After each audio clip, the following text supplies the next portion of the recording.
Está conosco esses dias para ministrar a palavra do Senhor e desfrutarmos de comunhão o pastor Vitor Bruno, sua esposa Leide, sua princesa Iana.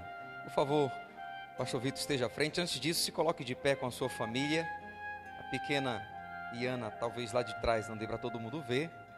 Mas esse é o pastor Vitor Bruno e sua esposa Leide. Eles são de Fortaleza. Estão pastoreando atualmente em Casa Nova. É a primeira vez que ele vem a Remanso, primeira vez de muitas. Como está perto, é vizinho, vamos estar sempre trazendo aqui para compartilhar conosco a palavra do nosso bom Senhor. Pastor Vitor Bruno, seja muito bem-vindo entre nós. Deixa eu dizer que eu tive o privilégio de estudar com essa mente brilhante, melhor aluno da sala, não era não, Leide? Nós nos formamos juntos, foi um tempo abençoado e eu vibrei quando soubemos que essa família estaria conosco aqui pertinho, aqui em Casa Nova. Tem sido uma bênção do Senhor, já está fazendo parte do MCG, Ministério Cristão Global, que a nossa igreja conhece bastante, veio para somar, veio para nos abençoar. Pastor Vitor, que Deus te use durante esses dias ministrando ao nosso coração, fique à vontade. Quero saudar a amada igreja com a graça e a paz do Senhor Jesus. Irmãos e irmãs, boa noite. Também expresso a minha alegria de poder estar aqui conhecendo essa vibrante igreja, a igreja concentrada na palavra de Deus, uma igreja bíblica. Tenho ouvido falar muito bem dos irmãos lá de Casa Nova sobre a igreja de Remanso, essa igreja irmã, essa igreja parceira. Então, trago também os abraços dos irmãos lá de Casa Nova a vocês aqui. Fico muito feliz também por estar aqui, um amigo querido que nós tivemos o privilégio, como ele já falou, de estudarmos junto, de passarmos algumas lutas juntos, né, pastor Irani, do seminário, mas que tem sido um tempo muito bom poder agora desenvolver também a parceria ministerial. Orem por nós estamos naquele período de adaptação ainda. Um pastor mais experiente diz que quando um pastor chega na igreja, ele demora aí aproximadamente uns 2 anos para se adaptar. Nós estamos lá há 9, 10 meses, mas nós estamos naquele período de lua de mel do pastor com a igreja. Muito bom, então estou aproveitando bastante aquele período lá com a igreja. E os irmãos, então, têm sido 35 anos de existência dessa igreja, 35 anos de preservação da palavra da vida. Também quando o pastor Irani me formalizou o convite e me compartilhou a temática dessa conferência, eu fiquei também muito contente, muito feliz, porque é sempre muito bom para um pastor poder falar sobre a Bíblia e especificamente a temática sendo Bíblia, né? Então, os irmãos são muito corretos, muito coerentes em sempre revisitar o passado, suas origens, o seu pontapé inicial e avaliar 35 anos depois, fazer uma conferência. E a palavra conferência vem de conferir, de fazer uma avaliação, uma análise de como tem sido esse processo, como tem sido esse andamento. Então, são 35 anos de existência e nesse final de semana uma conferência, conferir como anda a igreja no seu aspecto doutrinário, no seu aspecto primordial, que é a palavra de Deus. Então, quero convidar você a abrir comigo. Nós queremos meditar nessa noite num texto clássico, num texto conhecido, memorizado, imagino eu, pela maioria de nós, mas Romanos, capítulo de número 1, verso 16 e verso 17. O conhecido texto introdutório, o versículo-chave da carta de Paulo aos Romanos. Nós queremos ser desafiados nessa noite pela palavra de Deus, nessa pequena porção.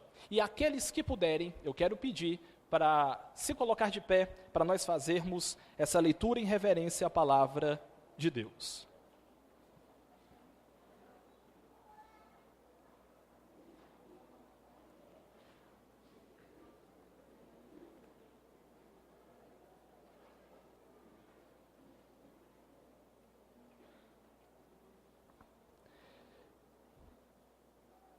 Romanos, capítulo de número 1, verso 16 e verso 17, diz: pois não me envergonho do Evangelho, porque é o poder de Deus para a salvação de todo aquele que crê, primeiro do judeu e também do grego, visto que a justiça de Deus se revela no Evangelho, de fé em fé, como está escrito: o justo viverá por fé.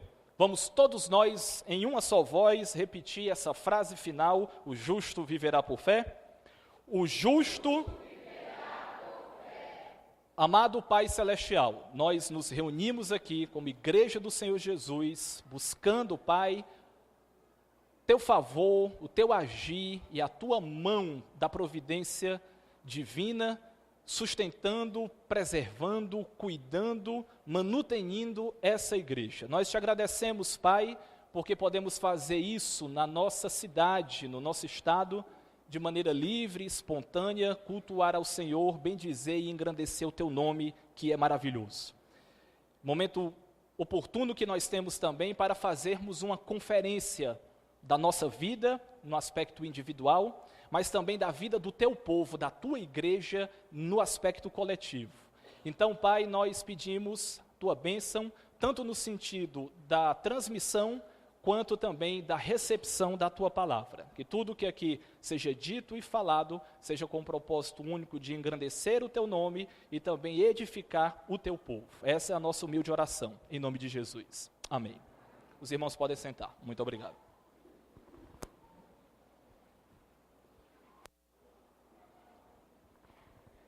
Deixe-me contextualizar, lembrar você que a carta do apóstolo Paulo aos Romanos é o maior tratado teológico do Novo Testamento. Se você concordar comigo, alguém disse que a carta de Paulo aos Romanos é a sua carta magna, é a rainha das epístolas. Alguém comparou dizendo assim: se nós comparássemos a Bíblia com uma montanha, Romanos seria a cadeia do Himalaia, um dos pontos mais altos da terra. E, especificamente, Romanos 1, 16 e 17, seria o Monte Everest, seria o pico mais elevado da cadeia de montanhas mais elevada de toda a Bíblia. Não sei se você concorda, mas algo de muito importante Deus deu na mente do apóstolo Paulo, quando ele escrevera aquela carta, a rainha das epístolas de Paulo, para a igreja de Roma. É uma carta de um missionário se apresentando para uma igreja. Nós sabemos que Paulo ainda não conhecia pessoalmente a igreja de Roma. Ele estava com planos de chegar até a capital do Império Romano, e lá ele queria desenvolver um trabalho missionário, um trabalho evangelístico, e já fazendo planos, visualizando, chegar talvez até a Espanha, o ponto mais ocidental, aonde o evangelho ainda não havia sido pregado. Aliás, essa era uma metodologia dele, de pregar onde Cristo ainda não fora anunciado. De tal forma que um missionário, se apresentando para uma igreja que ele não conhecia, pedindo apoio daquela igreja, ele faz uma apresentação de tudo aquilo que ele crê, as verdades básicas e essenciais do Evangelho. De tal forma, por isso que nós devemos concordar que é, se não o, mas um dos maiores tratados teológicos do Novo Testamento e de toda a revelação bíblica. Nessa passagem nós temos a síntese do evangelho pregado por Paulo, o resumo do evangelho paulino. Ele defende isso em Romanos, em Gálatas e em muitas outras porções dos seus escritos, que o homem, ele não é justificado por obras da lei. ele é justificado mediante a fé em Cristo Jesus unicamente. Somente a fé em Jesus. Então, nessa pequena porção, ela não apenas impactou o coração, a mente teológica e a vida do apóstolo Paulo, mas se nós rapidamente fizermos um panorama pela história, nós perceberemos que essa carta e essa pequena porção das Escrituras, ela tem impactado a vida e a mente de grandes homens no decorrer da história. Deixe-me exemplificar isso através de 3 evidências. Primeira delas, na Idade Média, um homem chamado Agostinho, que posteriormente ficou conhecido como Santo Agostinho, talvez até aquele momento a maior mente teológica que o mundo ocidental já ouvira falar. Santo Agostinho, antes um homem depravado, um homem vil, um homem pecador, ímpio e iníquo, ele se converteu aos pés do Senhor Jesus, estudando essa porção das Escrituras, sendo profundamente impactado pelo conteúdo teológico e doutrinário da Epístola aos Romanos.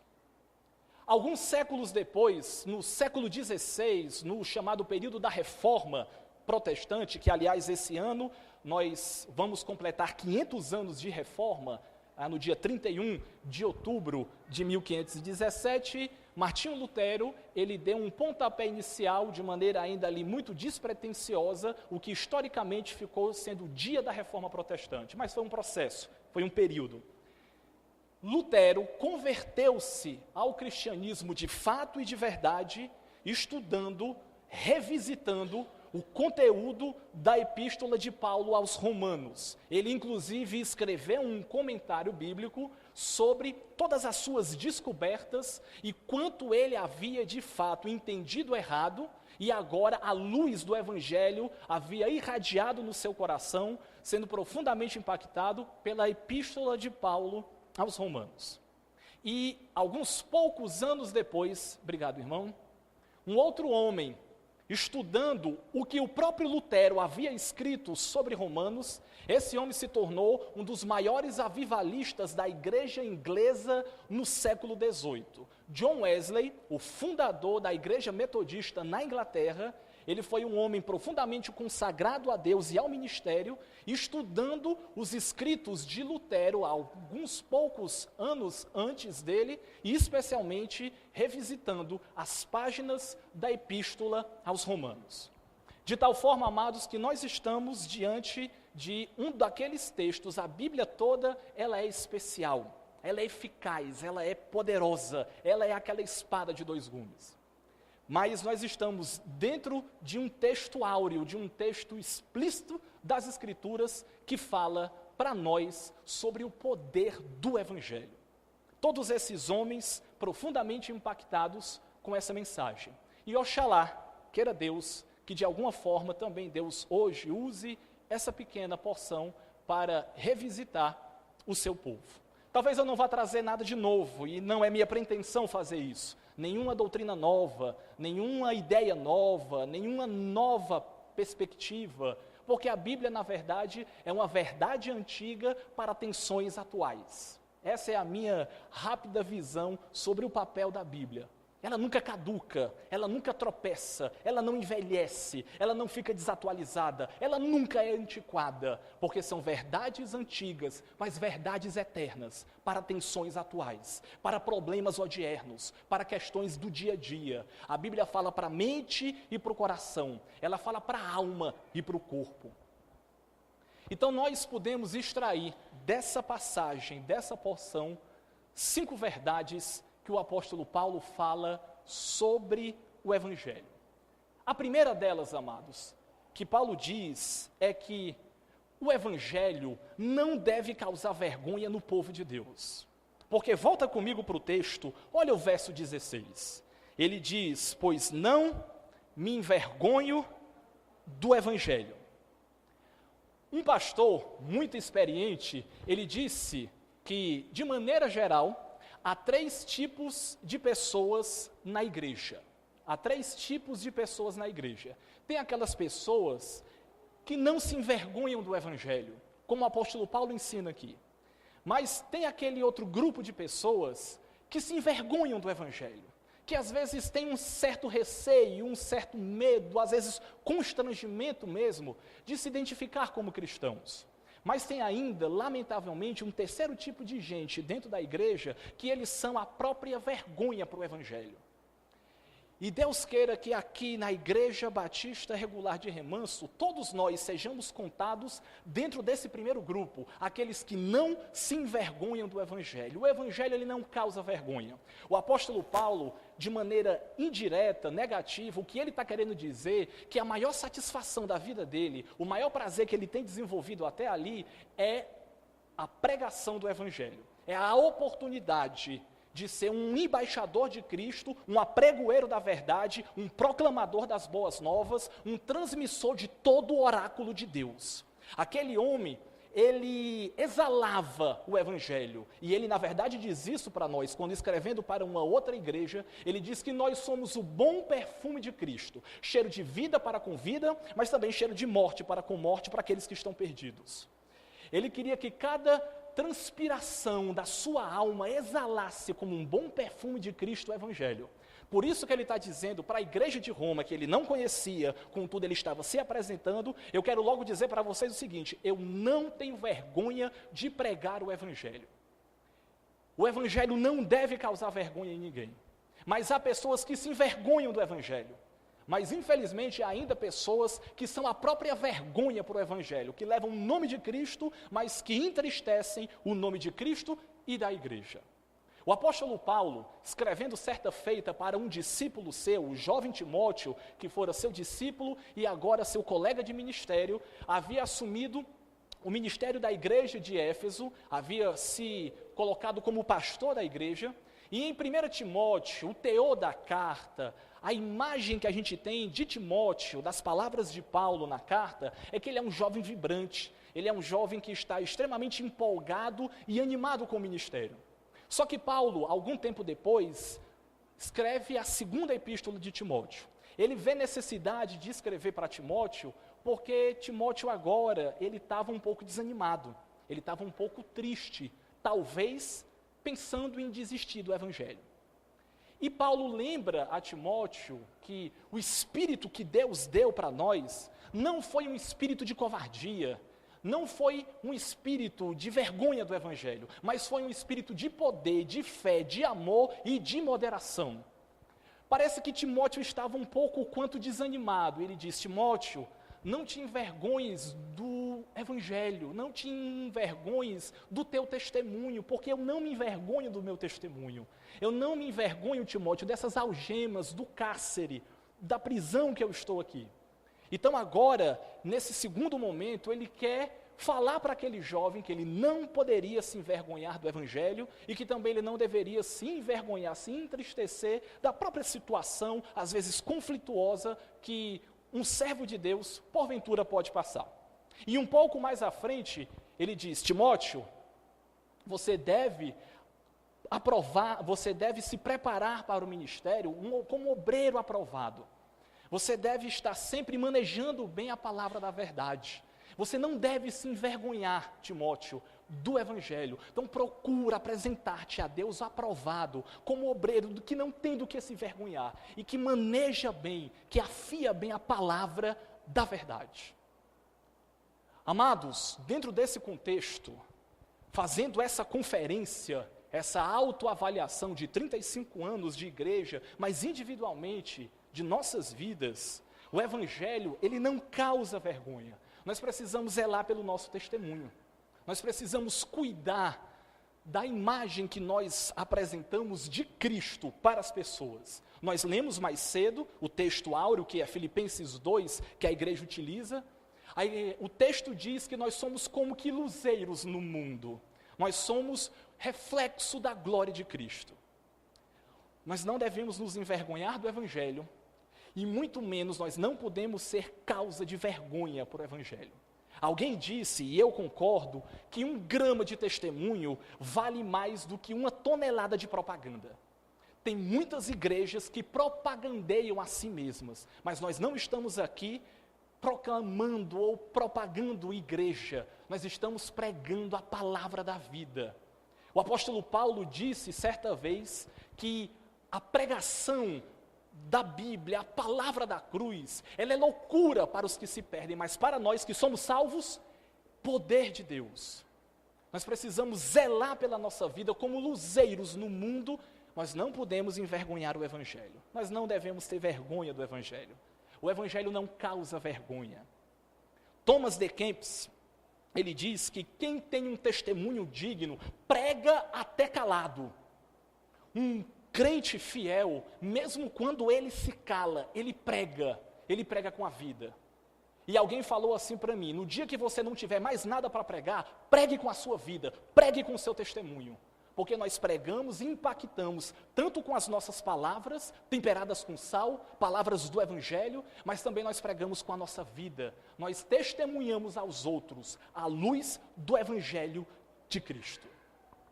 Uma outra pessoa disse o seguinte: se o ideal é maior do que a vida, então vale a pena dar a vida pelo ideal. Deus ainda nos constitui aqui na terra para que nós sejamos luzeiros no mundo, para que nós preservemos a palavra da vida, para que nós testemunhemos o Evangelho. Então, se esse ideal é maior do que a nossa vida, então vale a pena dar a nossa vida pelo ideal de Deus. Diz que certa feita morreu um cristão lá na China, e você sabe que a China é um dos países ainda onde o Evangelho não é muito difundido, pregado e proclamado. E diz que os compatriotas daquele homem, quando ele faleceu, colocaram em sua lápide a seguinte inscrição: não havia diferença entre ele e o livro. Foi essa frase que deram como testemunho da vida daquele cristão chinês, crente, lá na China, quando ele faleceu, os seus compatriotas falaram isso a respeito dele. Não havia diferença entre ele e o livro. Deixa eu dizer para você, sabe o que é que eles estavam querendo dizer com o livro? Sabe qual era o livro? A Bíblia. Em outras palavras, eles estavam dizendo que aquele homem cristão, ele vivia aquilo que ele falava, e ele falava aquilo que ele vivia. Ele testemunhava do Evangelho. Amados, nós não podemos nos envergonhar do Evangelho. O apóstolo Paulo diz que ele não se envergonhava. Ele, pelo contrário, ele sentia muita honra. Era nobre a função de ser um apregoeiro da justiça. Essa é a primeira verdade que nós podemos extrair dessa porção. O Evangelho, ele não causa vergonha. O Evangelho, ele, ao contrário, ele causa grande honra e nobreza na vida daquele que o proclama. Segunda verdade que o apóstolo Paulo nos destaca nesse texto. Volta comigo, ainda no verso de número 16. Ele diz: pois não me envergonho do Evangelho. Por quê? Ele vai nos dar a justificativa. Porque é o poder de Deus. Segunda verdade que Paulo nos apresenta é que o Evangelho é o poder de Deus. Amados, o Evangelho, ele apenas não contém o poder de Deus. O Evangelho, ele apenas não fala sobre obras miraculosas e poderosas de Deus. Eu preciso lembrar para vocês, eu preciso ratificar na sua mente que o Evangelho, ele é o poder de Deus. Nós precisamos crer que o Evangelho, ele é o poder de Deus na transmissão da sua glória e da salvação aos perdidos. As pessoas hoje vão para a igreja querendo o poder de Deus, querendo os milagres de Deus, querendo a cura de Deus, querendo a prosperidade de Deus, mas muitas dessas pessoas não vão para a igreja buscando o Deus do poder, o Deus do milagre, o Deus da cura, o Deus que abençoa. Nós precisamos lembrar que o Evangelho, ele é o poder de Deus. É muito corrente na nossa cultura hoje, na nossa sociedade, as pessoas falam, o governo propagandeia, as instituições creem cabalmente de o que vai mudar a realidade do nosso país, a educação. Então, a nossa cultura ocidental, secularizada do século XXI, crê fortemente nisso. O que muda a realidade de um país e de uma nação é a educação. Pois bem, deixa eu dizer para vocês pastor falou, sabem agora que eu sou oriundo do estado do Ceará, natural da cidade de Fortaleza. Alguns anos atrás, o maior roubo arquitetado a um banco no Brasil foi feito na minha cidade. Foi feito um túnel de quase 200 metros, cruzando um quarteirão todo, no centro de Fortaleza, numa das áreas mais nobres e mais caras do nosso estado, e talvez até do nosso país, e simplesmente ninguém percebeu. Sabe por quê? Porque homens altamente inteligentes, educados e capacitados, eles fizeram um túnel com toda a estrutura e a engenharia, e eles roubaram o Banco Central de Fortaleza.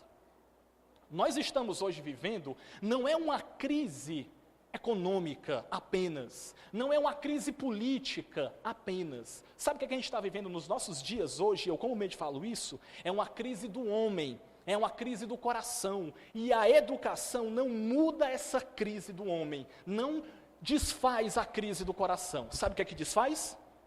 É o Evangelho. O Evangelho é o poder de Deus. O que muda a realidade da tua família, o que muda a realidade dessa cidade, o que pode mudar a realidade do nosso país, é o Evangelho. O Evangelho proclamado por uma igreja, o Evangelho vivido por um povo santo, um povo de fidelidade, de integridade, de piedade. Isso é o que muda uma nação, um estado, uma cidade, uma família. É o Evangelho. O Evangelho é o poder de Deus.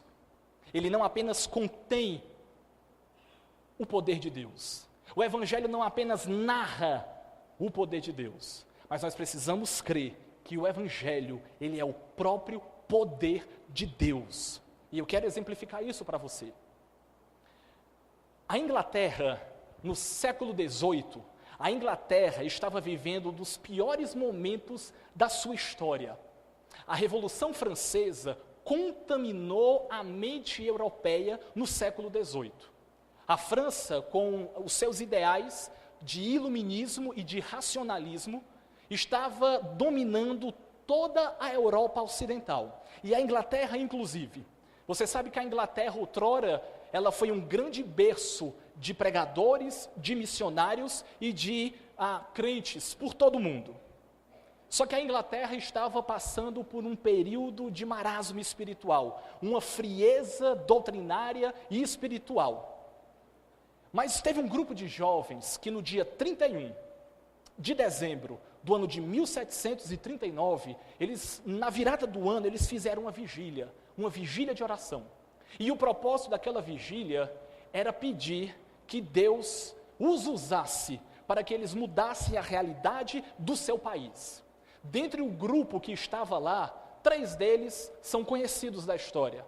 Os irmãos Wesley, o John Wesley, que eu acabei de falar, e o Charles Wesley, o seu irmão mais novo. Um era um exímio pregador e um outro, um excelente maestro, um grande compositor de hinos. E havia um batista, George Whitefield, talvez o maior evangelista batista do século XVIII. Esses 3 jovens estavam naquele meio. E eles, naquela noite, naquela vigília, eles pediram a Deus que lhes usassem. Eles estudavam em Oxford. Ora, você sabe que a Universidade de Oxford é a mais afamada universidade em todo o mundo. E Deus ouviu a oração daqueles jovens, daqueles 3 rapazes. Eles fizeram o seguinte: começou-se um novo ano e eles começaram a pregar o Evangelho. E as pessoas começaram a se render aos pés de Jesus. As pessoas começaram a se converter.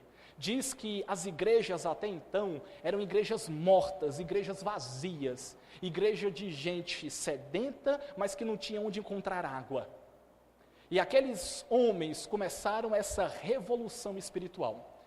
E os estudiosos, eles confirmam e concordam que, em certa medida, aquele período, aquele avivamento inglês foi uma das causas para a Inglaterra não entrar no banho de sangue da Revolução Francesa do século XVIII, porque o Evangelho é o poder de Deus. Aqueles homens se levantaram com a autoridade do céu, proclamaram as verdades do Evangelho, verdades antigas, verdades não atuais no sentido de escritas, mas extremamente pertinentes para os dias deles e também para os nossos dias de hoje. O povo de Deus precisa lembrar que o Evangelho é o poder de Deus.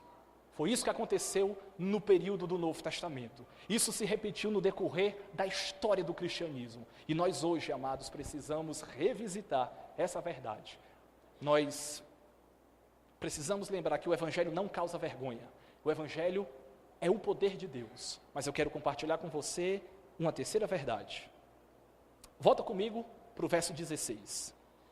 Paulo diz: pois não me envergonho do Evangelho, porque o Evangelho é o poder de Deus para a salvação de todo aquele que crê, primeiro do judeu e também do grego.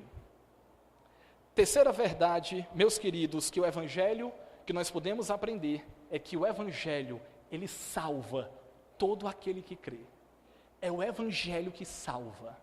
O Evangelho, literalmente, significa boas notícias, boas novas, boas informações, boníssimas informações. A palavra Evangelho significa isso. Que boas notícias são essas? Ora, as boas notícias que nós temos para compartilhar para as pessoas, que já foi compartilhada para nós, que inclusive foi lido aqui hoje à noite, é que nós devemos ter em nós o mesmo sentimento que houve também em Cristo Jesus. Pois ele, subsistindo em forma de Deus, não julgou como usurpação o ser igual a Deus. Antes a si mesmo se esvaziou, assumindo a forma de servo, sendo reconhecido em figura humana, a si mesmo se humilhou, tornando-se obediente até a morte e morte de cruz.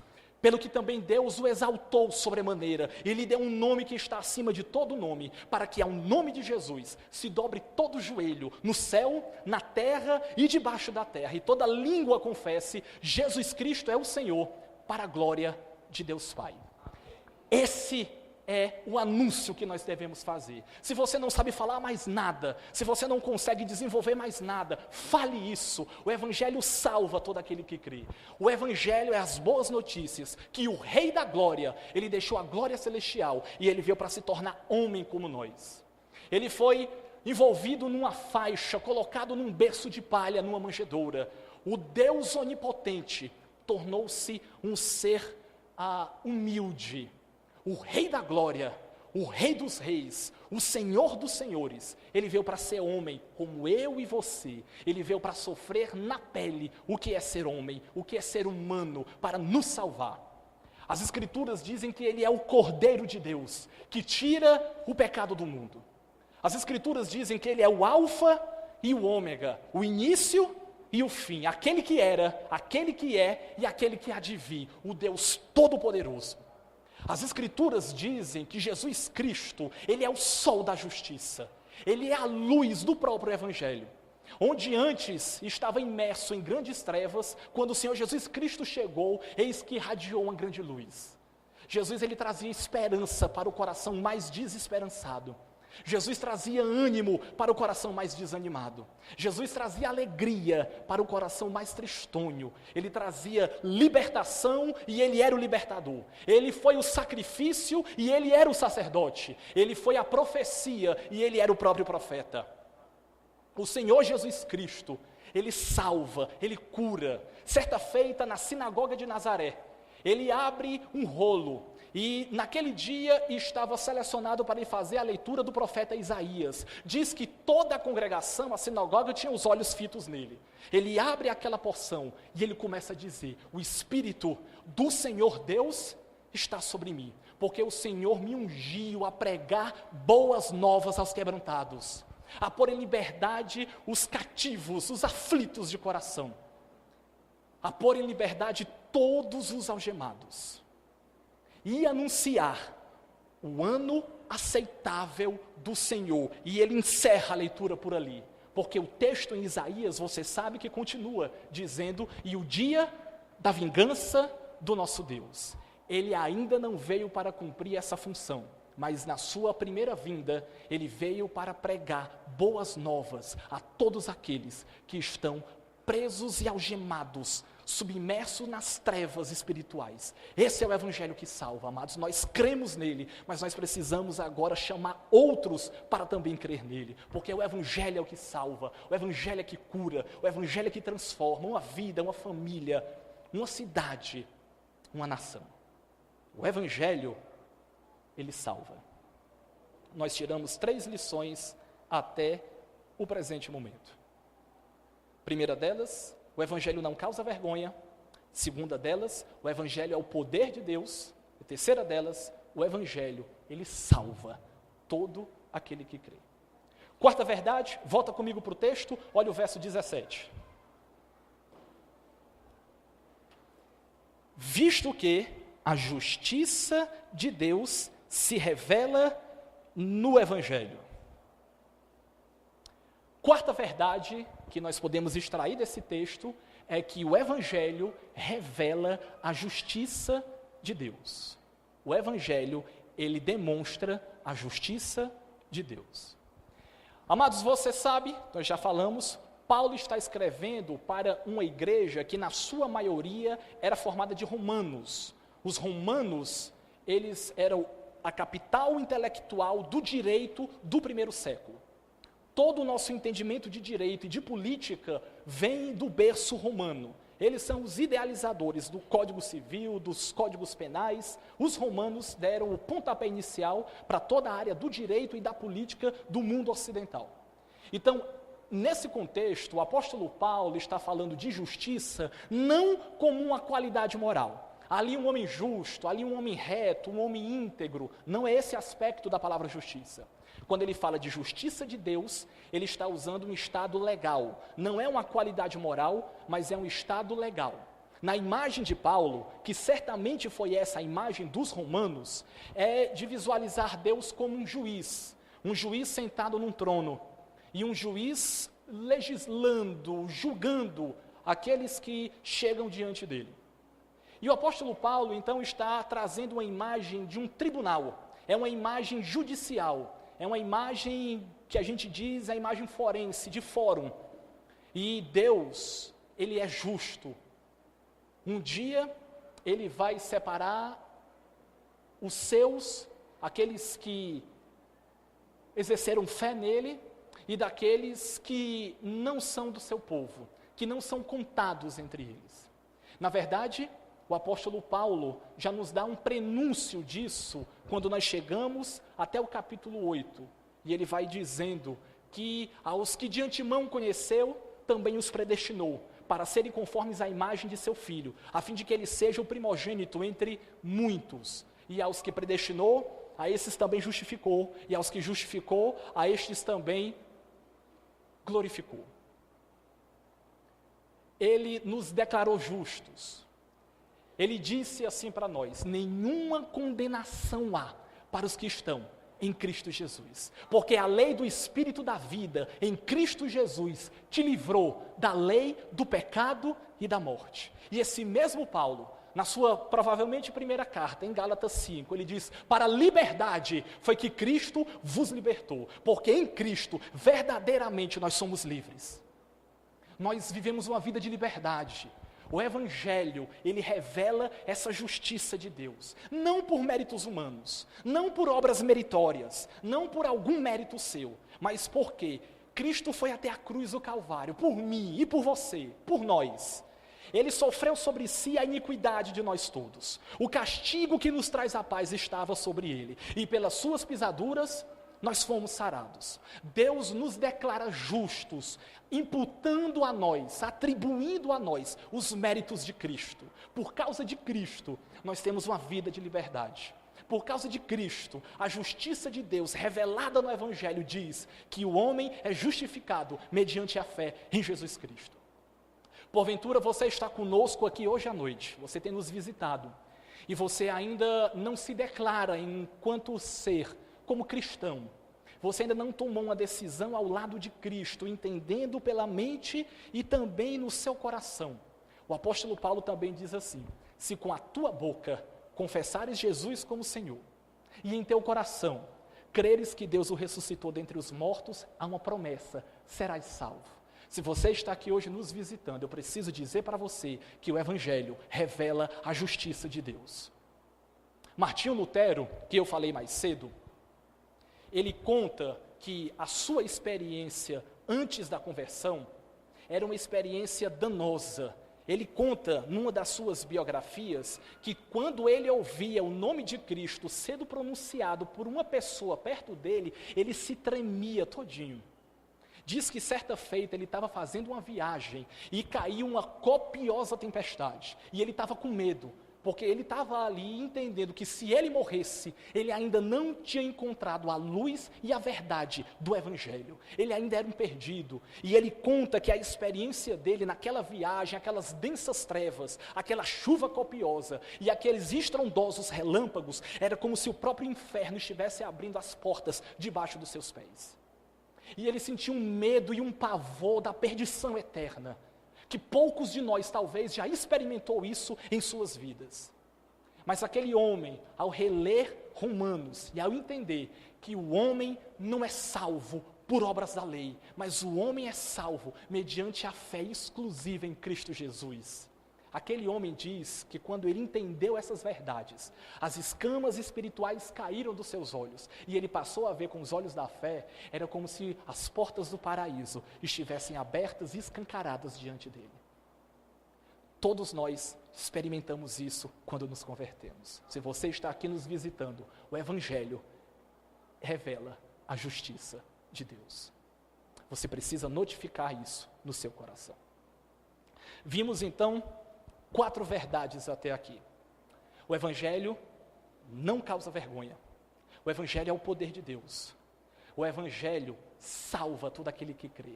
O Evangelho revela a justiça de Deus. 5ª verdade. Volta comigo para o texto. Verso 17. Visto que a justiça de Deus se revela no Evangelho. De que forma? De fé em fé. E Paulo vai ampliar então esse conceito. Como está escrito, o justo viverá por fé. A 5ª verdade, amados, que nós podemos extrair desse texto, é que o Evangelho anuncia que o justo deve viver pela fé. Aliás, o apóstolo Paulo, ele já tinha falado isso para a igreja dos Coríntios. Ele diz, nós andamos pela fé e não por aquilo que vemos. Sabe o que é você andar por aquilo que você vê? É você ter a filosofia de Tomé. Você sabe qual é a filosofia de Tomé, um dos 12 apóstolos, que também era chamado de Dídimo? Diz que certa feita, depois de Jesus ressuscitado, alguns dos discípulos estavam reunidos em um recinto e eles estavam falando que viram Jesus ressuscitado. Tomé ainda não tinha visto. E Tomé tomou a seguinte postura. Sabe qual foi a filosofia de Tomé? Eu só acredito vendo. Se eu não ver, eu não acredito. Pois eu só imagino que quando ele acabou de fechar a boca, quando ele acabou de falar essa besteira, me permita o uso da expressão, Jesus aparece, diz o texto que ele atravessa as paredes, ele nem abriu porta, e ele mostra-se como o Cristo ressuscitado, o Cristo da glória. Eu imagino que Tomé ficou de joelhos, trêmulo, e só disse 4 palavras. Senhor meu e Deus meu. É uma das mais brilhantes afirmações teológicas do Novo Testamento. Ele iguala Jesus a Deus e ele iguala Jesus a Senhor. Ele diz, Senhor meu e Deus meu. Só que Jesus dá uma contrarresposta para ele. Tomé, irmãos, discípulos, bem-aventurados aqueles que não viram e creram. Nós precisamos ser contados entre esses bem-aventurados, porque o Evangelho anuncia que o justo viverá por fé. Se é uma conferência, amados, me permita então fazer uma pergunta de cunho pessoal. Como é que está a tua fé?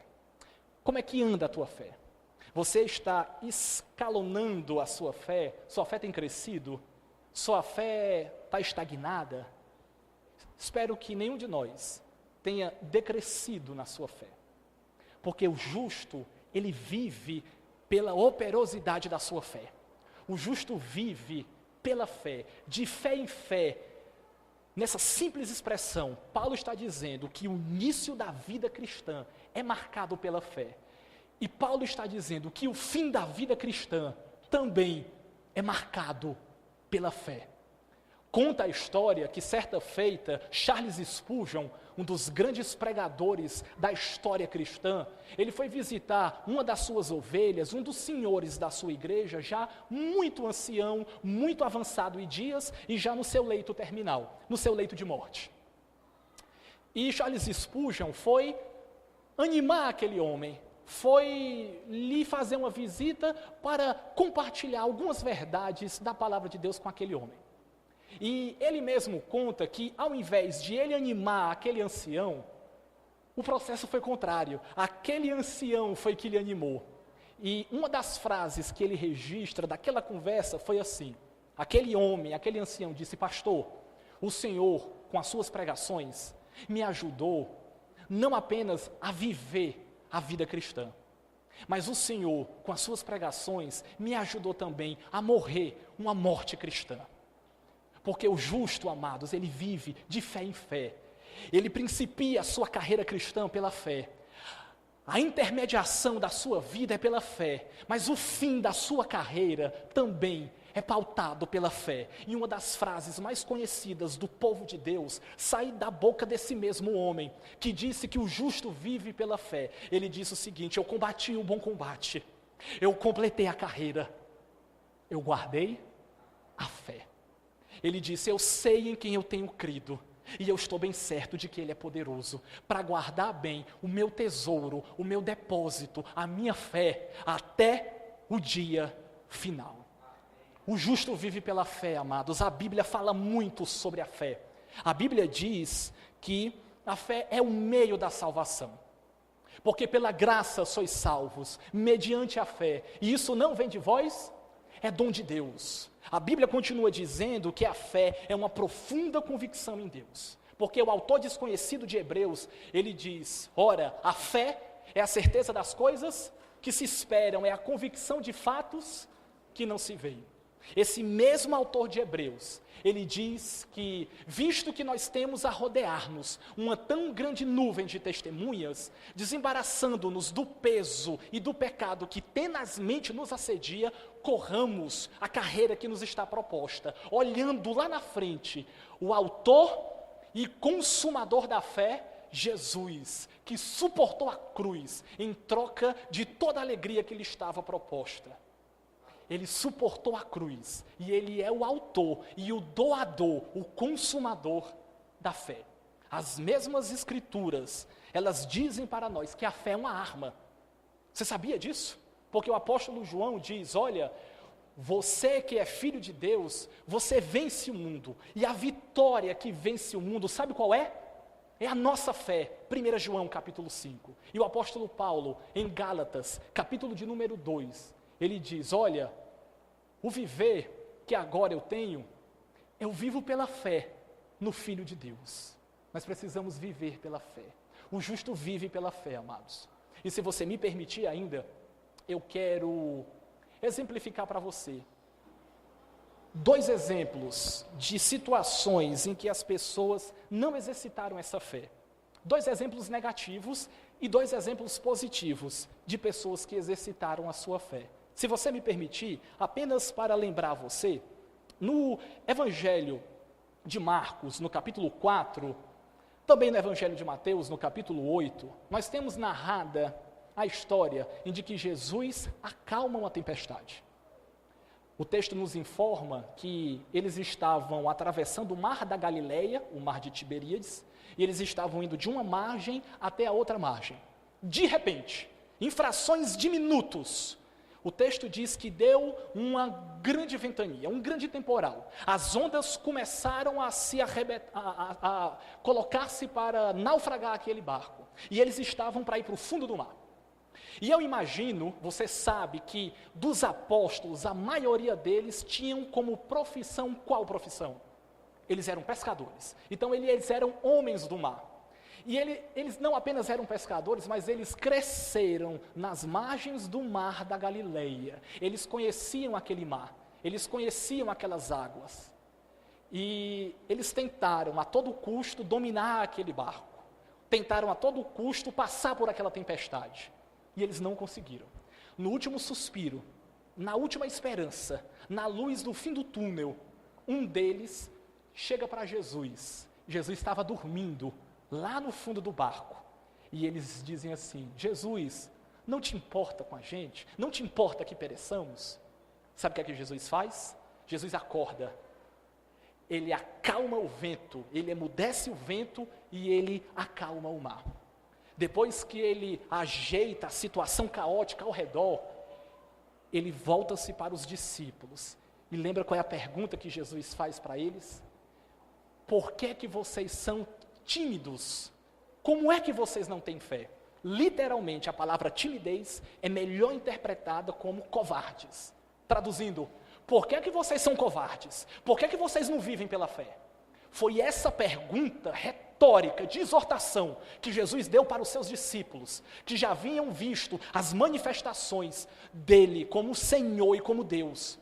Ele já tinha feito milagres, ele já tinha transformado água em vinho, ele já tinha feito pessoas ressuscitarem, coxos voltarem a correr, leprosos serem purificados, surdos falarem, cantarem, cegos voltarem a ver.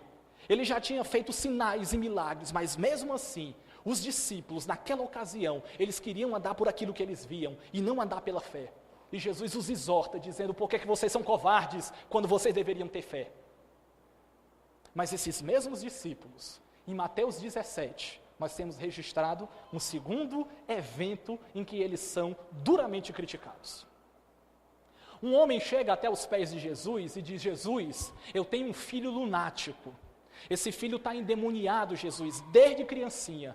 Os demônios fazem muita maltratação com ele. Jogam ele na água, jogam ele no fogo, jogam ele nas pedras, tenta matar, mas não mata. Ele chega a um estado de quase morte. Jesus, eu levei o meu filho aos pés dos teus apóstolos, dos teus discípulos, e eles não puderam fazer nada, Jesus. O texto nos informa que Jesus se volta para os discípulos. Sabe o que é que Jesus diz? Geração incrédula e perversa, até quando eu vos suportarei? Até quando eu estarei convosco? Ele pega um menino, ele cura aquele menino, e você lembra a continuidade do texto? O Senhor Jesus Cristo é interrogado pelos discípulos. Os discípulos perguntam: Jesus, por que é que nós não podemos expulsar aquele demônio, Jesus? Por que é que a gente não curou aquele menino, Jesus? A contra-resposta de Jesus: se vocês tivessem fé, de um tamanho de um grão de mostarda, a menor semente conhecida naquela região, naquela época, não tem nenhum centímetro de diâmetro, a menor semente da época, se vocês tivessem uma pequenina fé, como do tamanho de um grão de mostarda, vocês diriam para esse monte: sai daqui e vai para lá, e assim se aconteceria. Nós não podemos ser chamados pelo nosso Jesus de geração incrédula e perversa, geração pervertida. Nós precisamos andar pela fé e não por aquilo que nós vemos. Em contrapartida, me permita falar de dois exemplos positivos. Certa feita, em Mateus capítulo 8, diz que um homem centurião, ele era um líder romano, que ele comandava 100 soldados romanos. Ele tinha um servo dele, que ele gostava muito, e esse servo estava muito doente. E ele chega para Jesus, e diz: Jesus, socorre, Jesus. Tem um servo meu, que eu gosto muito dele, Jesus, e que ele está doente. Cura ele, Jesus. E Jesus diz assim: pois eu vou lá na tua casa. E aquele homem olha para si, e olha para Jesus, e ele interpreta assim: rapaz, eu sou indigno. Esse homem não pode entrar na minha casa, porque eu sou um homem digno. Ele diz: Jesus, não vá na minha casa, porque eu já creio que tu és Deus. Eu sou indigno de te receber na minha casa. Faz assim, Jesus, porque eu, sendo centurião, eu dou ordem aos meus homens. Faz assim e eles vão lá e fazem. Vai acolá e ele vai lá. Então, Jesus, pelo poder da tua palavra, eu sei que tu podes criá-lo, que tu pode curá-lo, perdão. Sabe qual é a contra-resposta de Jesus? Ele diz assim: nem mesmo em Israel eu achei tamanha fé. Um homem de uma profunda convicção, um homem de uma profunda fé. E ele disse: olha, vai que o teu servo está curado, porque eu vou fazer conforme a tua palavra, conforme a tua fé, conforme o teu entendimento, conforme a tua convicção. Nem mesmo em Israel, a capital intelectual da teologia do primeiro século, ele disse: eu encontrei tamanha fé. Mas eu quero concluir com uma segunda um segundo exemplo positivo de uma mulher anônima, cananeia, mas de uma profunda fé. O texto nos informa que a comitiva estava andando e atrás vinha uma mulher cananeia, lá nas regiões de Tiro e de Sidom. E essa mulher, repetidamente, ela gritava: Jesus, filho de Davi, tem compaixão de mim. Jesus, filho de Davi, tem compaixão de mim. Jesus, filho de Davi, tem compaixão de mim. De Davi, tem compaixão de mim. Cansa, não cansa? Os discípulos cutucaram Jesus. Falaram: Jesus, despede essa mulher.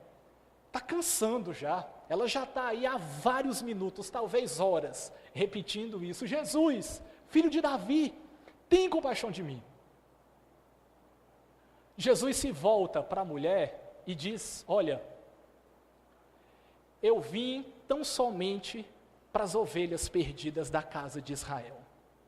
Quando Jesus abre a palavra, quando ele rompe o silêncio, a mulher vai para perto dele, a mulher se ajoelha na presença dele, a mulher o adora. E ela diz: Senhor, socorre-me, salva, eu tenho uma filha, essa minha filha está doente, cura minha filha. E Jesus continua indo tendo uma postura um tanto quanto aparentemente insensível. E Jesus diz assim: olha, não é correto tirar o pão da mesa dos donos e dar para os cachorrinhos. Não é lícito fazer isso. E a mulher justamente continua o diálogo: Jesus, mas lembra que os cachorrinhos, eles comem das migalhas que caem da mesa dos seus donos. E ele diz assim: mulher, grande é a tua fé, vai-te em paz, a tua filha é curada agora. Amados, nós precisamos ser contados entre esses, que o nosso Jesus, ao nos receber nas mansões celestiais, ele nos recepcione dizendo assim: muito bem, servo bom e fiel, tu foste fiel no pouco, mas sobre muito eu te colocarei, entra no gozo do teu Senhor.